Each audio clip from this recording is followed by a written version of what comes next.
Wake your ass up. Or take a damn nap. And we're the three best friends that anybody could have. It's time. Sean, you were twerking. That's going to happen. Murph, don't be a dick all your life. It's one of the more fun podcasts I've ever done. Hey, I tell you what, if you're not talking about sports in the man cave, I bet not say you not a bed. That's it.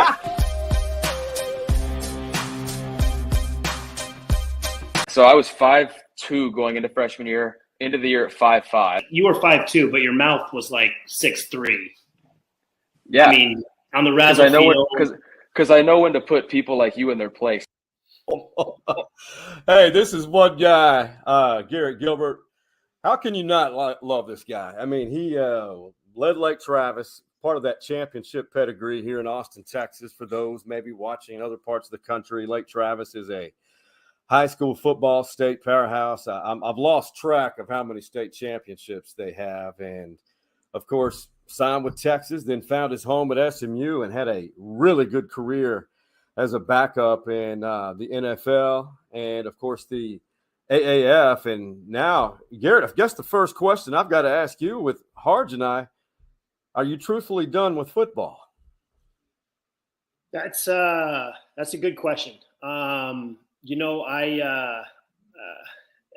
think the answer is probably a little bit gray. I am, I think I'm done, but I don't know that if someone, obviously, hopefully nothing like that happens, but if someone were to get hurt and, team needed a backup or something like that for a few weeks, then I'd be hard pressed to turn down a few game checks right now. But yes, for all intents and purposes, right now I'm all in on trying to figure out what I want to do next. Well, what you're doing now, and Hardge, all three of us now are in the same space, either on the side or what we do. You're a podcaster now, and you just saw a clip with your guy Baker Mayfield, part of the quarterback legacy at Lake Travis High School. You guys go way back. I mean, how is this podcast? It's called the Has with the line through Has Never Been's podcast. I love it, the concept of it, and it's so far what I've seen. Everyone needs to follow it, by the way. We're not the has-beens. We're the never-beens. Let's get up with that one together. But it's honestly, it's still really new to us. It's we kind of, a buddy of mine that I played with in Carolina, Britton Burson, we kind of came up with the idea as somewhat, half-baked. I think we're still kind of going through the the figuring out process of how exactly we want to do it and what we want to, kind of our consistent, the stories we want to tell. And we're lucky to have Baker spend some time coming on with us two clowns and just hanging out for a little bit. But it's been fun. This is completely new to me. And so we're just sort of figuring it out as we go. And then from there, we'll see what happens. It's fun nonetheless. Yeah, that's what I was just about to say. It is a lot of fun, especially when you get to have some camaraderie with some of your friends and talk a little bit about some stories that, you find humorous or you find intriguing, because a lot of people don't know everything that goes on, what you guys go through every single day, preparing yourself mentally, physically, and then going out and trying to be regular people. That's the fun part for me, especially when you get to hear some of those stories. And your story is one that is almost like a storybook. You look at your career. Your dad was an NFL quarterback, played in all those Super Bowls, and you get to go to a Super Bowl later in your life and you actually get a ring. Your dad was unfortunate enough that he went to all those, and it's a pretty cool story. But then you also, coming out of high school, you Gatorade Player of the Year, National Player of the Year, all these accolades, but then go to your hometown school, the University of Texas, things kind of change, and then you go to SMU, and there's just so much that people don't know unless they have been following you or come from this area. So now you get to share some of those trials and tribulations as well. And one of the things that I wanted to ask you about was, we'll talk about your time at Texas, but let's talk about your time when you were getting ready to leave Texas. did you just how many hours of school did you end up having to take in order to graduate so people can truly understand what you had to do to leave Texas? Yeah, so I actually just try not to make this too long, but I initially was just going to transfer from Texas and sit out a year as you would, under the old transfer rules. Right. I know things are a little bit off the rails now, but I was going to go sit out a year and then play a year at SMU and then see and just kind of see what happens there. Well, I was in an exit meeting with my guidance counselor there, and he was like, if you want, you could stay here this spring and graduate. And so he laid out this plan for me, and he said, you're going to have to take 27 hours, which is 9 classes, obviously. Now let's not, it was tough. It was hard. I wasn't playing football. I wasn't going to spring workouts for the first time ever. So I did have a little more time on my hands. And I was also an assistant golf coach for one of my classes. So I just went out there, brought my sticks out to the range. The teacher said, hey, why don't you help shag balls while the kids practice chipping or whatever. And then you can, and then, after a half hour, you can go practice. So I wish I could say I got a lot better at golf that semester. Unfortunately, I'm still kind of a hack, but yeah, it was a full semester of school. I think like Tuesday, Wednesday, Thursday, I was in class from 8 to 3 or 9 to 4, whatever it was.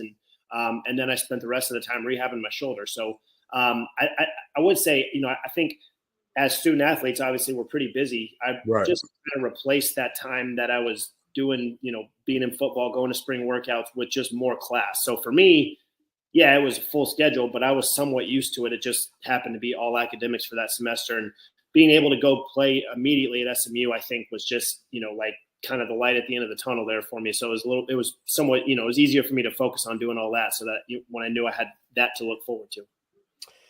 Before we continue, we have to give a shout out to our guy. He is the OG sponsor of this podcast, and thankful for that. Jim Saxton, State Farm, a Longhorn legacy. His dad was a Heisman finalist back in the day, and I just would have loved to have seen if Jimmy, who played quarterback DB for Westlake, could have played against Lake Travis when they were at the level. Garrett when he was the QB, but yeah, Jimmy's still insuring Austin, and hate to show his age, but now he's been insuring Austin for decades. We'll just say plural. We don't want to give it away too far, but Hardge alluded to it, and I loved it. I never got to do this story with you. Your father, Gale, as Hardge mentioned, played for those great Buffalo Bills teams that went to, was it 4 straight Super Bowls? Well, San Diego was the other team that he went with. Oh, that's right. That's where a lot of people remember him. But this is a spitting image, I like to think, of Garrett. Look at this. Look at this. That's a good look right there. Is that a mullet? He's squinting just like I do, and he's got a little mullet. Yeah. And if I'm not mistaken, when you were at Lake Travis, that's how big your shoulder pads were. Yeah. Yeah. Until senior year, and I finally had a little clout, and I could say, all right, now I got to get something a little bit smaller. Back then, there weren't any QB shoulder pads, though. Not at all. Not at all. I totally understand that. That's a great picture right there. And that looks just like you. That really is. Oh, man. How often does that come up? Because I never really got to know or meet your dad.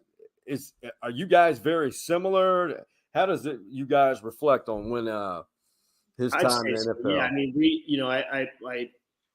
we're pretty similar, and our career paths somewhat similar. He was somewhat of a journeyman. I think I got 3 times as many teams on my resume as he did, but nonetheless, sort of traveling around and spent our careers as backups. And so he was, obviously he was my first role model, my first coach. Right. He was, I'd call him on the way home from practice every day on, high school all the way up through college pro ball. But he was always someone that I could lean on just because I had the unique, blessing, and I was uniquely fortunate to have grown up with somebody like that, in my own household. And so I definitely used that all growing up and all the way through my career. Yeah, it's funny that you say that because that's one of the things too. You brought up the journeyman type of deal. I was a professional baseball player, journeyman, played, bounced around from team to team, and stayed in the leagues for a long time. And you build almost like a callus, right? Because you understand that, okay, when the team that drafted you or signed you as a free agent, and then you have to go somewhere else, you're the new guy on the block. So you don't have those built-in relationships already. You don't have the grace period. You got to go out there and show why they brought you in. Talk about some of those different journeys that you had, because I understand that you got to learn a new system. You can get called by one team and you got to be over there by the end of the day and learn the playbook. And then, oh shit, I got to start in the game. Yeah. There's a lot going on, man. Well, I'll just two quick ones. If you look at, I have 2 career starts, and one was for Dallas, and the other one was for Washington. We were actually in Philly for my start again in Washington, and so we're having to use silent count. Well, I had never met the right guard. I didn't know his name, and so he's turning around looking at me. Well, he was new playing guard, so every once in a while he'd forget to turn around and look at me. And I couldn't remember his name to tell him to turn around so I could get the center's attention to snap the ball. I'm like, hey, 76, come on. And so, that was gosh, it was, I signed there Thursday night and we were supposed to play Sunday. It was still in the middle of COVID. So I think they ended up moving the game to Tuesday. And then, if you compare that to my start in Dallas, I was there for like 3 weeks. That felt like an eternity before I started a game for Dallas. But to answer your question, it is tough. But I think it's just something that you kind of learn to roll with. You like you said, you do have to come in and prove it. Prove that you belong. Prove why they brought you in. But I would say for me, with all the new places that I went, I spent so much time, or I had to spend so much time learning the new system that I didn't really have time to worry about all that sort of stuff. It was like, all right, I got to dive into this stuff and then and get to know these guys, and that'll come later. As we go, and as I get going and actually that, and then I can actually start to get to know the guys. But it was always about learning the system first, getting to know the guys on the offense, learning the system, and then I can worry about, all right, we go out to the practice field. Now I can prove, and running scout team, you kind of get a good opportunity to do that. You're looking at cards and running plays. That's kind of an easy opportunity. You're not running the offense, so a little bit less thinking. That's when you can kind of spend your time, kind of airing it out and proving that you belong. Nice. You mentioned, you and Hardge both have said, the element of change, acclimating to all the change. I mean, that's what this world is right now. And those who are prepared, equipped, whatnot, really survive in business. I mean, and you were kind of the guy on the edge when the transfer portal was being discussed, and you were prepared at Lake Travis, and a lot of pressure there. You go to Texas, a lot of pressure immediately. And you decide, you know what? This is not for me, or whatever the decision was. And you find a perfect opportunity. And then you talk about the NFL career and the AAF. I mean, when you look back, which of those you was my MVP, by the way, in the AAF, my brother. Thank you. 100%. I was tooting that horn for you the entire time. I'm like, if the Cowboys don't sign this dude, I'm another life. He is doing his thing. Go get him. Unfortunately, Coach Sprayer deemed us the champs, and I guess I'll take that MVP trophy. All those will be unofficial forever because the league didn't make it through a whole year. But I mean, you look at all those. I mean, it's not that you're one of those guys that we see that go in the portal and then you see change. It was literally, you thought what we do a lot. We make changes thinking we want something, but it's not what is meant to be. When you finally, from Texas to SMU, then you figure out the politics involved in professional football. Nobody really knows about that unless you're around the game. But Was it SMU where you just figured it out and all those experiences? All right, this game, this is where I am. What did you notice there that made you realize this was it for me? That's a good question. I'll say about Texas, and Texas was it for me. When they offered that, there was nowhere else. All growing up, there was nowhere else. And then of course, to be able to make that dream a reality, that was the only place I wanted to go. So having to leave there was tough. Yeah. And then I think, I settled on SMU. My dad had June Jones. Yeah, it was June. My dad actually had, June had taught my dad the run and shoot offense when my dad was at camp. Right. He knew him. A little bit of a, obviously small world situation there, but so that kind of helped make that decision a little bit easier. And once I got there, I have to give a lot of credit to June for helping me get my confidence back and really be able to go play, play and enjoy the game again. Because the first few games I was at SMU, we struggled. And, as I started, as he showed faith in me and I started feeling more and more comfortable playing, that's when our offense really took off the last 2 years. And that's, how I was able to give myself a chance to actually even, make it to the NFL and get drafted. And so, I would say once I got comfortable and once I started feeling like myself again and playing ball again, at that point, being able to rely on all that adversity that I'd faced at Texas and the getting benched and getting injured and having to leave my dream school, that was when I started to feel like, okay, now I can really use all that stuff to fuel me going forward. And those can all be learning experiences, which I don't necessarily, I think I viewed them like that as I was going through them. Yeah, and most of the time, as well as I do, obviously you just went through it, but you don't look at it. You're just trying to put the pieces back together and get yourself into a situation. And now that we've talked a little bit about it, I want to talk about my version of you at the University of Texas and the reason why I feel that things went a certain way for you. You were a run and shoot type of quarterback. You were that, you had a spread offense, which led you to the University of Texas because that's what they were running. That was the success. Well, then after that national championship game, from what I heard, you were better sourced than anybody. But from what I heard, Mac was so mad about the way that the game went that he wanted to change the offense to make it more of a running back, under center. Instead of doing the things that got you to the dance, you thought that the record was broken and you decided to try to piece it back together. Not you personally, but Coach Mac. And I was like, that is not the type of player that Garrett Gilbert is. Hence the reason when you get to SMU, you get your confidence back and you go out there and do what you were put on this earth to do, and that's sling that ball and be on the run. That was my take from it. If you want to expand on that take, you may, but I felt like I needed to say that for you because I was get it off your chest. Get it off your chest. Because it's been bothering me. It's been bothering me ever since you left the university because I'm like, people were upset at you, and I'm like, that is not the offense that he came to this university for. Yeah, I mean, I'll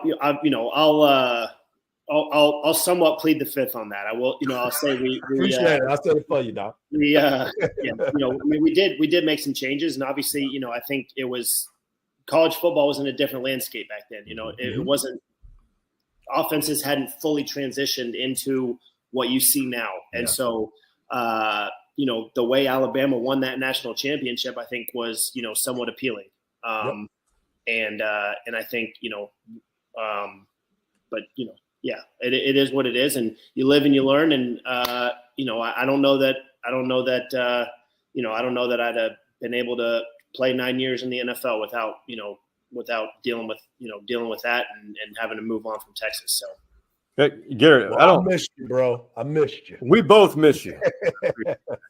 That I don't know if enough people have told you this, Garrett, and this is just speaking from an objective point of view from someone who feels like he has a good understanding of how it all works without having the true experience. I don't think enough people give you enough credit, not that you want it, but for being placed on that stage in 09. Sorry, January 2010.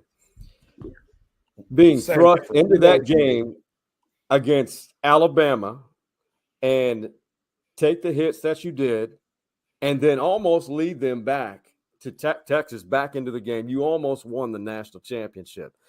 And people will say the score, but no. You guys were within 3 points, if I remember right. Yeah, we were. We had the ball, and we had the whole field in front of us. It was the the situation that you dream about. And you're right. And I think the first half of that game was really kind of actually just that game as a whole was kind of a microcosm of my football career. And I again, that's something else that, like, looking back, man, that first half sucked. It was not good, and it didn't feel great. And it was like we're in there at halftime, and it's like, what in the world just happened? And then you battle back, and like you said, we had the ball, we were down 3, we had a chance to win, and obviously didn't get the job done. But that's what you dream about as a quarterback, and so that's another one of those experiences that, like, I was able to draw upon as I got older and use to my advantage during my career. Hardge, he was having fun in the third quarter at the Rose Bowl. You could see it. Like a switch was flipped. Well, I started looking for Jordan Shipley every play. That's a good one to look for. I was going to say, you can never go wrong with that, my brother. You can never go wrong with that. But you're right. You sit there, and I love the fact that you said that was a microcosm of your career. That kind of everything that was going on, that ended up going on throughout your career. You're thrown into a situation where, again, it's a very, very unfortunate situation, but I've always said it, and I kind of feel the same way this year right now. If there's an opportunity to get some of the younger players in there to get those types of reps, you're going to need them later on. And right now, Texas hasn't been put in a position to get those younger guys rep, because those moments, you never know when they're going to happen. But if you hadn't played in a game, everybody always say you can sit and learn. No, the best way to learn is get me out there and let me get in there, because then I see the speed of the game. I know what practice looks like. Like you said, you're going as a scout team player, and you're out there being able to do it at a faster rate because you're going against the top defense. But sometimes that's not it. Sometimes you really got to get in there and see what other guys get to see, and then you can progress and learn from those deals. So I feel the same way this year too. I think there's going to be some times where Malik Murphy's going to have to go in there. Another one of your Lake Travis buddies, Hudson Card, because he had the experience before, it was easy for him to get in there. Yeah. Now Malik hadn't played in a real game, really, except for the second half and running a couple plays where everybody comes in and handoff. I think you need to be like the Miami Dolphins and bring in the other people and let them play it's a real game. I think that's the important part of it. Yeah. No, you're right. I mean, and I will say this, it's somewhat of a slippery slope, right? Because, correct. The Quinn is the starter for a reason. And he's got to you got to win the game with your guy. But yes, that experience, that real game, that real live experience is invaluable. And you can't replicate it no matter what in practice. Well, Garrett, I want to show the world, if you don't mind, the two roles that you're enjoying playing right now. That I think every guy dreams of being a father and having a good partner in life, and these are your prides and joys right here. Absolutely, absolutely. Stand beside. I mean, you could have the worst day, and those pictured right there, that makes the day even better. I mean, you're building a family right now. Yeah, there's no doubt. There's no doubt about that. So that bottom one there, the Apollos, that was the last AAF game ever. We beat Memphis. MVP. Rainy battle. That was 2019. And then there's Cowboys training camp on the right, and then two pictures from when Mac Jones got hurt last year, and I went to go beat Bailey Zappi's backup up in New England. So just a little taste of kind of, where some of the places we've been, and those are really kind of all over the place. You got Oxnard, California, Memphis, Tennessee, and Boston, Massachusetts. So got the whole map covered there, and football took us there. So that's pretty cool. No, it's really cool to see that because when you're younger, you get a chance to. Not everyone has opportunity to travel and live in different places, but you feel like, in the Dallas-Fort Worth area where you are now, that may be a long-term home, and you may, like as you mentioned, you may get that call again. But this family that you built, they're going to be there wherever you may be. Yeah, absolutely. Yeah, you're absolutely right, and they kind of have been. That I will say part of the reason that I think I decided it's time to start figuring out what I want to do next is because, now I got two little kids, and I didn't want to be off in hotels and, traveling all over the world, and, them having to go back and forth from hotel to here. And so that's kind of part of the reason that I was like, I want to figure out what I want to do next. And obviously, it may not be podcasting, but we shall see. Got to try some stuff out. Yeah, podcasting ain't the way, bro. Well, Garrett, one thing that as we wrap up this first segment, because the second segment is very short, we've had some legendary man cave stories in here from a lot of people and they either deal with the sport that they played or are playing or something earlier in life, something that is as comical now as when it happened. Do you have any story that you can absolutely reveal that you want to share? Man, that's tough. There might be too many to share. I might have to think about that for a little bit. I have a question while you're thinking about it. All right, let's hear it. Bill Belichick. The best. That's what I wanted to know. I got a notebook full of notes and quotes from meetings with the Patriots. That's it's under lock and key, but it's one of a kind, and I thoroughly enjoyed playing for him. I will always root for the Patriots. I haven't played for so many teams. I've seen the good and the bad, and he always did it the right way. At least did right by me, and so I think I'll put it this way: there's a lot more teams that I root against in the NFL than I root for. Right. But the Patriots will always be on that in the latter category there. I like it. Man, this is tough. Yeah, this is tough. I can. Because there's locker room code for some stories. Yeah, there is. I don't know if any one story comes to mind, to be honest with you, that fits the. I'll have to think about it a little more as we keep rolling and see if anything. Yeah, hey, no problem. Well, you know what? I want you to expand on that Baker Mayfield story from the very first clip. Okay, I can do that. That we had. For those that hadn't had a chance to actually listen to y'all's podcast. Yeah, started it off talking about Baker was like 5. Baker said he was 5'2" early in high school, but his mouth was what?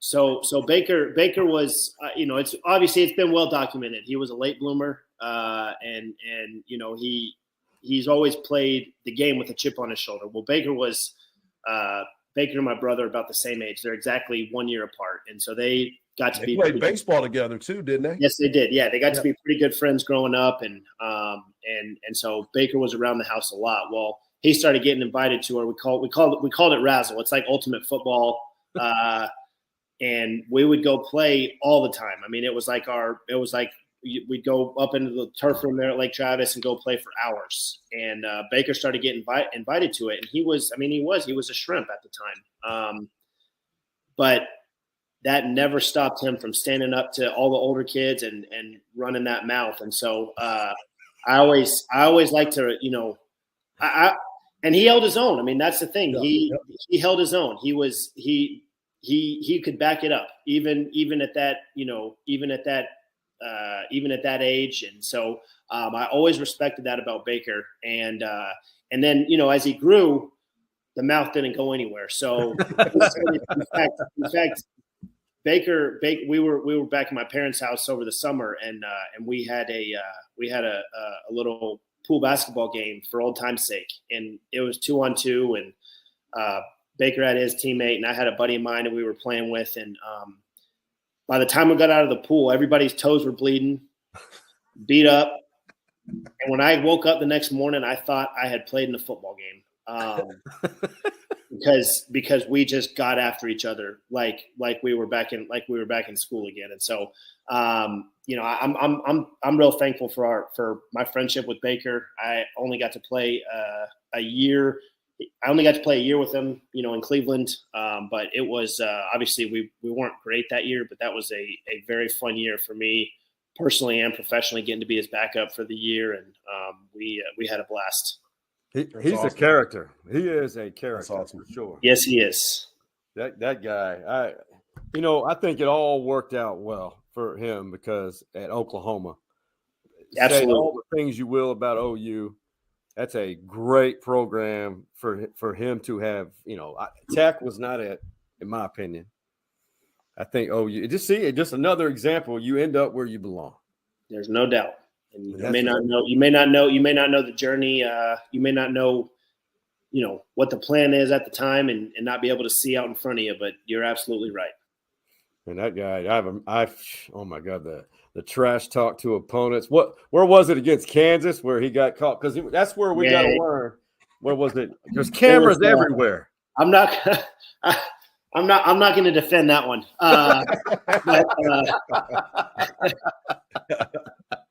But awesome. It's I'll just leave it at that. That was something. Oh my God, but it was entertaining, but yeah. There's no doubt. No doubt.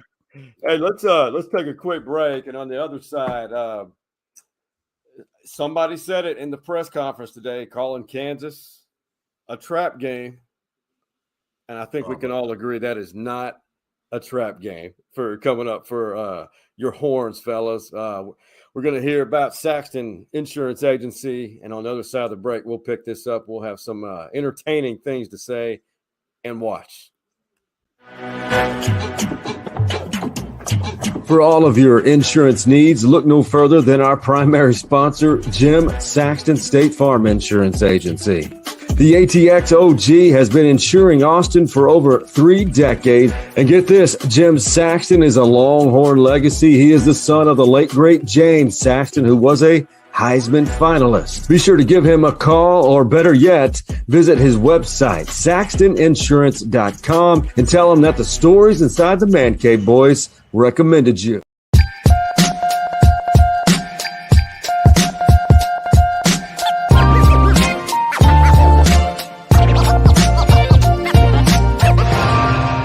I think this is a top 25 matchup of 2 undefeated teams, both very good.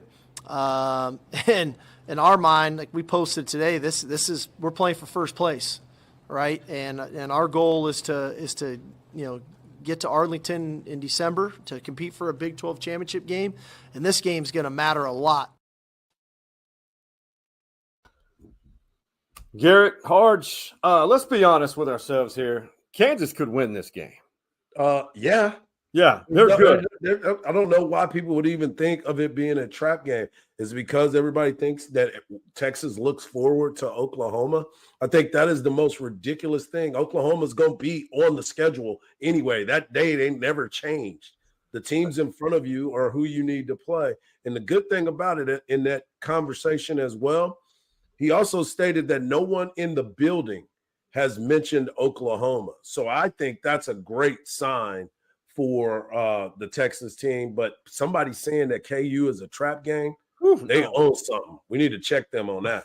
Garrett, have you seen this quarterback, Jalen, at KU? Anything on him? I have not, to be honest with you. I haven't gotten to watch Kansas play this year. But I have seen the results, and they've been impressive the way they've been playing. I would imagine that they probably have not ever been 8-point favorites, maybe in a game ever in a long time, especially against a team like BYU. So, and then they went out and handled business. So I'm actually, excited about watching this one. Well, Jalen Daniels, the quarterback, is the preseason Big 12 Player of the Year. He was voted to be that. He was on the Heisman watch list last year until he got hurt. Yeah. Then he ended up coming that's on. right. So he's going to be a handful. And looking at this team, he's the most versatile quarterback that Texas has played against besides Jalen Monroe. And the only reason why I won't put Jalen Monroe in that conversation is because they tried to make Jalen Monroe a drop back passer where he's better with his legs. They designed him to get in and out of the pocket.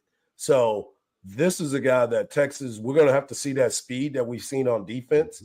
They fly to the football. So I'm excited for this game, but I'm also to the point where it's like, hey, man, don't be talking trap anywhere. Texas doesn't deserve that trap conversation yet because of the last few years that we've seen here. Well, let's be honest. Texas is the Big 12 is better than people are giving it credit for. I really feel that way. And I think we only have 3 teams that are ranked right now. I think it's 3: Texas, Oklahoma, and Kansas. And that's wild. And hey, I was going to give you guys, before we move forward, I got to give a shout out to Shoal Creek Saloon. The episodes with Todd Dodge are returning here shortly. And I got to show you this. This is their burger of the month. It is definitely not good for your cholesterol, but bacon, mac, and cheese. Let me pull this off. I think we know Garrett Gilbert right now is with us. Look at this bad boy right here. This is not something your nutritionist will recommend, but bacon, mac, and cheese for the rest of the month. And Shoal Creek Saloon, your unofficial home for Longhorn football if you don't attend the game. So, that right there. If your arteries aren't clogged up, why don't you go ahead and get you some of those tater tots too? Yeah, just put it on there. When Garrett Gilbert comes to town next, everyone is going to have one on the house unofficial. I didn't put that in Shoal Creek. I may need to go. I may need to drive down to Austin to get me one of those. Oh my God! Burger of the month for Garrett Gilbert. Well, they'll extend it another month or two. Okay, I promise. Garrett, I got to ask you this. This is something that college football, college athletics is changing drastically. It seems like it's changed every day, especially when you talk about realignment and all that. But, your other alma mater going to the ACC. And your thoughts on that, and correct me if I'm wrong, when they enter the ACC, they won't receive 7 to 9 years of network money. Is that correct? Yeah, they had to make some major concessions to join the conference. I can't keep up like you were saying. I can't keep up with what's going on in college football. Honestly, who knows if that'll even happen? Given the landscape of things, but it is exciting for SMU. It's they spent a long time at the forefront of college football, and then obviously, unfortunately or fortunately, we're handed out the death penalty, and it took a long time to get back from that. And I would say it's a program that could and should be among the best in the nation in terms of their ability to recruit, their ability to now with NIL, their ability to spend money on both facilities and athletes. And so I'm excited for that for them. I hope that they're willing to go all in and dive in on that. And because Dallas is it's a great place for, obviously the state of Texas as a whole, but just, Dallas is a great place for talent, and with the transfer portal being the way it is, I know TCU got a handful of big time transfers that guys just coming back home, and I think SMU could be a spot like that too, going forward, especially now that they're joining a big time conference, a Power 5 conference, if you will. Oh, that's deserving. I don't know if Power 5 is an appropriate term anymore. I don't know. Potentially dissolving in the Big 12. But we'll still call them a Power 5 for now. Well, let's be real with each other, all of us. What SMU was put on, given the death penalty for, is what everyone's doing now. Yeah, I actually saw doing then. I actually saw a game day sign a couple of weeks ago that said SMU was doing. We've been doing NIL since before it was cool, which was pretty good. I like That's hilarious. TikTok. We all seen some of the video, and I cleaned it up this time. Usually, there's always something risque I find and show it, but the TikToking in the man cave. There's it's creatively edited. An old lady, I have no idea what she's saying, an elderly lady, if we will. But it's not often you see a cat mocking an elderly woman.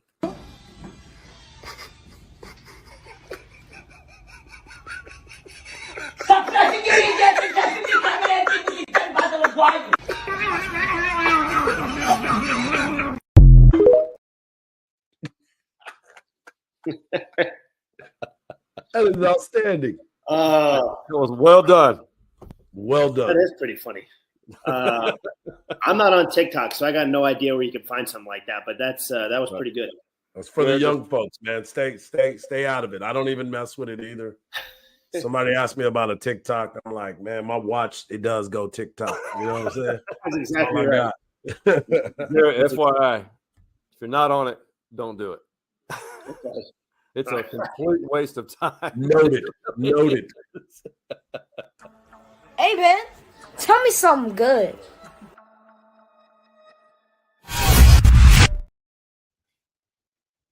There's too much negativity in this world. If you were to jump on any social media platform, you'd find the bad. But there's a lot of good in this world, and a lot of good things like Garrett Gilbert and Hardge. But, G, I want you to – what can you tell the masses, something maybe inspiring or something positive you noticed maybe in your world that maybe you could help others see to have some positivity moving forward? Let's see. Recently, what good have I seen? Well, this is a small thing, but watching the just the pure joy of the far too many kids that they allowed on the Lake Travis sideline on Friday night, playing football in the end zone in between possessions and diving onto the deflated helmet that the Cavs run out of. That brought back, first of all, brought back some memories, but second of all, it brought me, just some joy in terms of just watching kids play the game for the pure joy of it. And, we've talked a little bit about the other side of football and the politics and but watching that was pretty cool. Getting to see those kids toss the ball around and not a care in the world.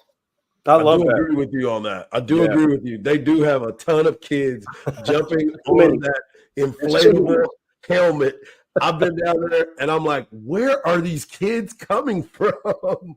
But there's so many of them and they always have a good time. So I agree with you on that. It is kind of funny, though, that you pointed that out from this past weekend. And I'm sure there was even more because it was the Westlake game. Right. Exactly there was even more kids that were on the field. That's good stuff right there. For me, and I know you will appreciate this, Garrett, today is National Daughters Day.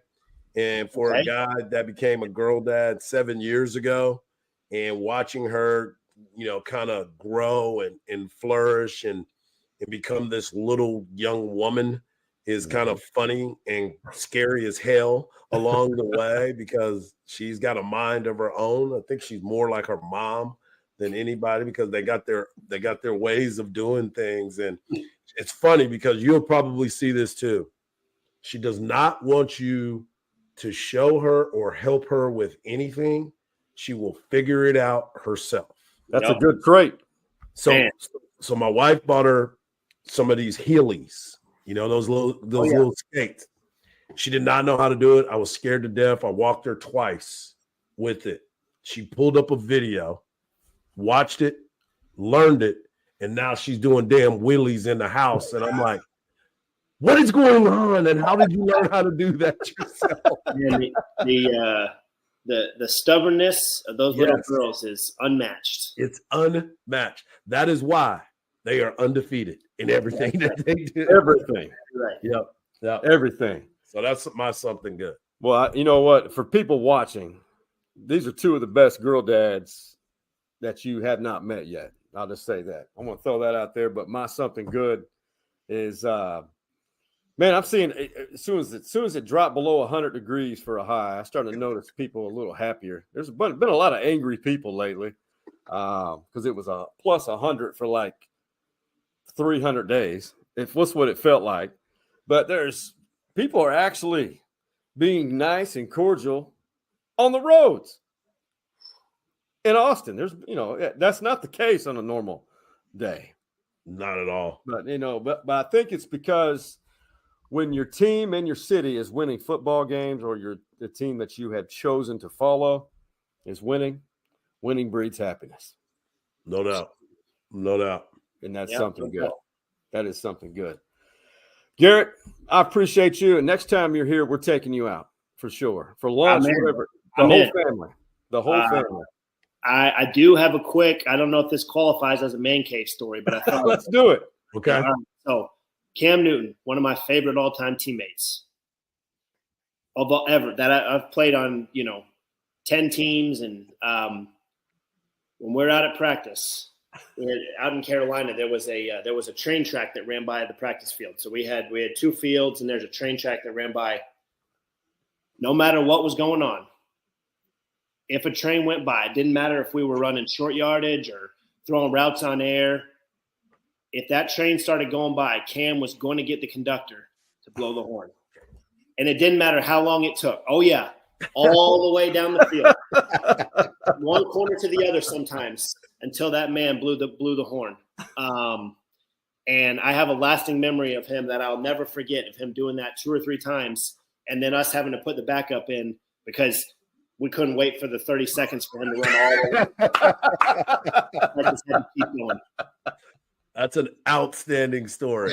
That is a great I'm glad you thought of it, man, while you were waiting. I'm glad you thought of it because Cam Newton is one of my favorite players and what he was able to do. So I appreciate that, man. Thank you for sharing that. Absolutely. Thank you. That's the kid at heart, right? That's the kid at heart. That's exactly right. Yeah. Grown men playing a kid's game. Exactly. Is that what you're missing that? You do miss that part with the locker room and everything. No doubt. Right? No doubt. That's every team and every culture is different. Carolina was great. Carolina and New England were actually very similar in terms of having a lot of veteran guys that as I got older, I sort of felt like I was in the somewhat same stage of life as them. And those were 2 really fun locker rooms to just pull up a chair after the day's done and sit down and shoot the ball with the guys. And I will definitely miss that. That's I've heard from a lot of people. That's a good time. That's the good stuff. That's hard to transition for almost everyone when they leave a sport. What goes on in the clubhouse, locker room, whatnot. But man, we could talk for hours. But I know you've got a game, and next time in town, we're gonna definitely take you out for sure. I'm in. Looking forward to it. Appreciate you, Garrett. Before you guys watching, listening, go to the Has Never Beens and follow them on all your podcast listening platforms. It's entertaining. Follow Garrett on social media.